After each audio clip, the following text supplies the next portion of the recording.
Bepushtlik ilojsiz muammo emas. Bepushtlik aslida juftliklarda 1 yil mobaynida muntazam jinsiy aloqada homiladorlik kuzatilmasa, biz buni bepushtlik deb ataymiz.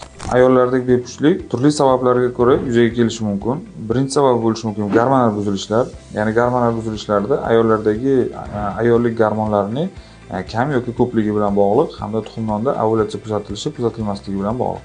Ikkinchi sabab bo'lishi mumkin bachadon naylarining o'tkazuvchanligining buzilishi. Ya'ni bachadon naylarini infeksiya hisobiga, shamollash hisobiga yoki anamizda o'tkazgan operatsiyalar hisobiga bachadon nay o'tkazuvchanligining buzilishi.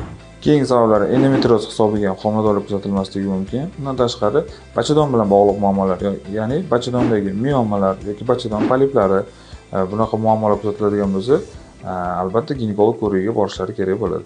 Bundan tashqari qarish, ya'ni kech turmushga chiqish ayollarda kuzatiladi. Ya'ni bunda 35 yoshdan oshgan ayollarda ko'proq kuzatiladi. Hamda oxirgi sabablardan biri bu tug'ma anomaliylar. Ya'ni ikkita bachadon yoki ikkita bachadon, bitta bachadon bo'yni mana shunaqa holatlar kuzatilganda ham homilador bo'la olmaslik holatlari kuzatiladi.